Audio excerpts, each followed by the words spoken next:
എല്ലാ കൂട്ടുകാർക്കും പുതിയൊരു വീഡിയോയിലേക്ക് സ്വാഗതം. അപ്പോൾ ഇന്ന് നമ്മൾ കോഴിയടയാണ് ഉണ്ടാക്കുന്നത് കേട്ടോ. അപ്പോൾ അതിന് എന്തൊക്കെയാണ് വേണ്ടതെന്ന് വെച്ചാൽ കുറച്ച് തേങ്ങ എടുത്തിട്ടുണ്ട്, 1/2 ടീസ്പൂൺ പെരിഞ്ജീരകം എടുത്തിട്ടുണ്ട്, ഒരു കഷ്ണം ഇഞ്ചി ചെറുതായി അരിഞ്ഞത് എടുത്തിട്ടുണ്ട്, 2 പച്ചമുളക് എടുത്തിട്ടുണ്ട്, പിന്നെ ഒരു പിടി കറിവേപ്പില അരിഞ്ഞ് വെച്ചേക്കണേ അതും എടുത്തിട്ടുണ്ട്, പിന്നെ 2 സവാള കുഞ്ഞായിട്ട് അരിഞ്ഞതും എടുത്തിട്ടുണ്ട്. ഇനി നമ്മൾ ഇതിൻ്റെ ആവശ്യത്തിനായിട്ട് ഇതിനൊരു 5 തവി മാവ് എടുത്തിട്ടുണ്ട്. മാവെന്ന് പറഞ്ഞാൽ മൈദ എടുത്തേക്കുന്നത് കേട്ടോ. ഇനി ചിക്കൻ, ഇത്രയും ചിക്കൻ എടുത്തിട്ടുണ്ട്. അപ്പോൾ ഇതിൻ്റെ പൊടികൾ എന്തൊക്കെയാണെന്ന് വെച്ചാൽ 1 ടീസ്പൂൺ നമ്മുടെ മുളക് പൊടി എടുത്തിട്ടുണ്ട്, പിന്നെ 1/4 ടീസ്പൂൺ ഗരം മസാല എടുത്തിട്ടുണ്ട്, 1/4 ടീസ്പൂൺ മഞ്ഞൾപ്പൊടി എടുത്തിട്ടുണ്ട്, ആവശ്യത്തിന് ഉപ്പ് എടുത്തിട്ടുണ്ട്. ഇതിനായിട്ട് നമ്മൾ കോക്കനട്ട് ഓയിലാണ് ഉപയോഗിക്കുന്നത്. അപ്പോൾ നമുക്കിത് എങ്ങനെയാണ് ഉണ്ടാക്കുന്നതെന്നൊന്ന് കണ്ടാലോ. അപ്പം നമ്മുടെ ചിക്കൻ്റെ എല്ലാം മാറ്റിയിട്ട് മിക്സിയിലിട്ട് ഒന്ന് ക്രഷ് ചെയ്തെടുത്തിട്ട് വരാം. അങ്ങനെ നമ്മുടെ ചിക്കൻ ക്രഷ് ചെയ്തെടുത്തിട്ടുണ്ട്. ഇതിനകത്ത് നമ്മൾ എടുത്ത് വെച്ചേക്കുന്ന മുളക് പൊടി, മഞ്ഞൾപ്പൊടി, ഉപ്പും എല്ലാം കൂടി ചേർത്ത് കുറച്ച് വെള്ളം ഒഴിച്ചിട്ടൊന്ന് വേവിച്ചിട്ട് വരാം.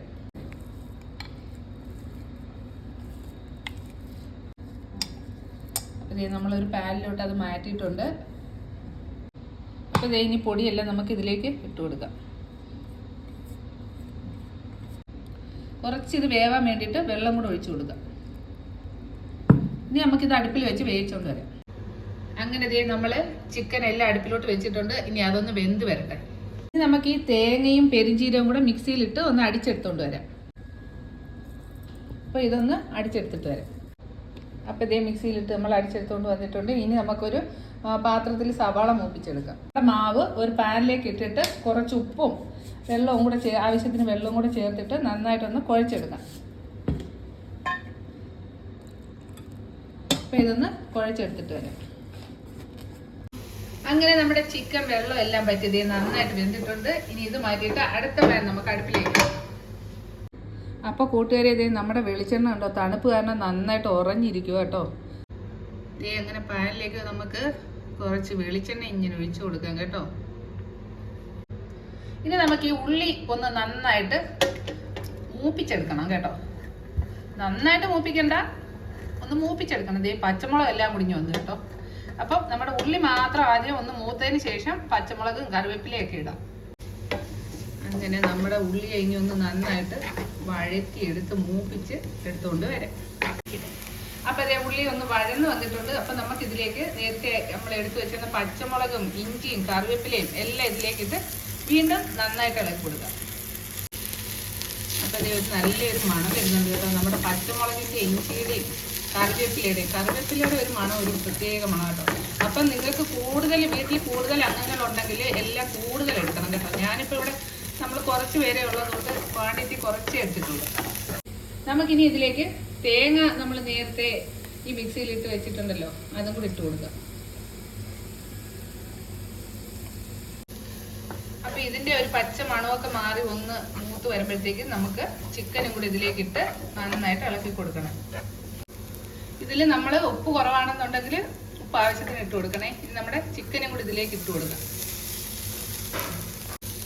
അപ്പോൾ നമ്മുടെ ചിക്കനും തേങ്ങയും ഉള്ളിയും എല്ലാം കൂടെ ഒന്ന് നന്നായിട്ട് മിക്സ് ചെയ്തിട്ട് നല്ല ഡ്രൈ ആയിട്ട് ഇങ്ങനെ ആക്കി എടുക്കണം. അങ്ങനെ നമ്മുടെ അടയിൽ വെക്കാനുള്ള ഫില്ലിങ് ഇവിടെ റെഡി ആയിട്ടുണ്ട്. ഇനി നമുക്ക് മാവ് പരത്തിയെടുത്തിട്ട് ഇത് അതിലേക്ക് വെക്കാം. അപ്പോൾ നമ്മുടെ മൈദ മാവ് ഈ ഒരളവിലാണ് പരത്തിയെടുത്തേക്കുന്നത് കേട്ടോ. ഇനി ഇതിലേക്ക് നമുക്ക് ഫില്ലിങ് വെക്കാം. ഇനി നമുക്ക് നമ്മുടെ കോഴിയടയിലേക്ക് ഫില്ലിങ് വെച്ച് കൊടുക്കാം കേട്ടോ. അപ്പോൾ നമ്മൾ നന്നായിട്ട് മൊരിഞ്ഞ നമ്മുടെ ആ ഫില്ലിങ് എല്ലാം ഇതിലേക്ക് വെച്ച് കൊടുത്തിട്ടുണ്ട്. എന്നിട്ട് ഇതിൻ്റെ സൈഡ് കണ്ടോ, ഇതേപോലെ ഇങ്ങനെ മടക്കി മടക്കി മടക്കി എടുക്കണം കേട്ടോ. അത് ഇങ്ങനെ നന്നായിട്ട് അത് പുറത്ത് പോവാതെ അതിലുള്ള ആ ചിക്കനും അതൊന്നും പുറത്ത് പോകാത്ത രീതിയിൽ നന്നായിട്ട് മടക്കി എടുത്തിട്ട് നമുക്കിനി എണ്ണയിലിട്ട് ഇത് ഫ്രൈ ചെയ്തെടുക്കണം. അപ്പോൾ കൂട്ടുകാരെ നമ്മുടെ അട ഇവിടെ ശരിയായിട്ടുണ്ട്. ഇനി ഇത് നമുക്ക് എണ്ണയിലിട്ട് വറുത്തെടുക്കാം. അങ്ങനെ നമ്മുടെ വെളിച്ചെണ്ണയാണ്, അത് ചൂടായിട്ടുണ്ട്. ഇത് ഇട്ട് കൊടുക്കാം.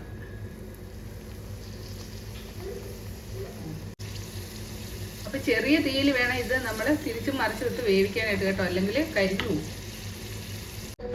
അപ്പോൾ കൂട്ടുകാരെ നമ്മുടെ അടിപൊളി കോഴിയുടെ ഇവിടെ റെഡി ആയിട്ടുണ്ട്. ഇത് എല്ലാവരും ഒന്ന് ട്രൈ ചെയ്ത് നോക്കണം കേട്ടോ. ബാക്കിയും കൂടെ നമുക്ക് ഇതേപോലെ ശരിയാക്കി എടുത്തിട്ട് വരാം. അങ്ങനെ കൂട്ടുകാരെ നമ്മുടെ കോഴിയുടെ ദേ ഇവിടെ റെഡി ആയിട്ടുണ്ട്. ദേ കണ്ടോ, ഇതിങ്ങനെ മുറിച്ചെടുക്കുമ്പോഴത്തേക്ക് നല്ല സോഫ്റ്റാണ്, അതേപോലെ നല്ല സ്വാദുമാണ് കേട്ടോ.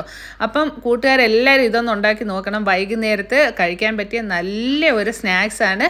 അപ്പോൾ കുട്ടികൾക്കൊക്കെ നന്നായിട്ട് ഇഷ്ടപ്പെടും. ഇതുപോലുള്ള വെറൈറ്റി ആയിട്ടുള്ള നല്ല സ്വാദുള്ള സ്നാക്സും ഇങ്ങനെയുള്ള കാര്യങ്ങളും ഒക്കെ കാണുന്നതിന് വേണ്ടിയിട്ട് കൂട്ടുകാരെല്ലാം നമ്മുടെ ചാനൽ മറക്കാതെ സബ്സ്ക്രൈബ് ചെയ്യണം. പുതിയ വീഡിയോസുമായിട്ട് കാണുന്നവരേക്കും ടാറ്റ ടേക്ക് കെയർ.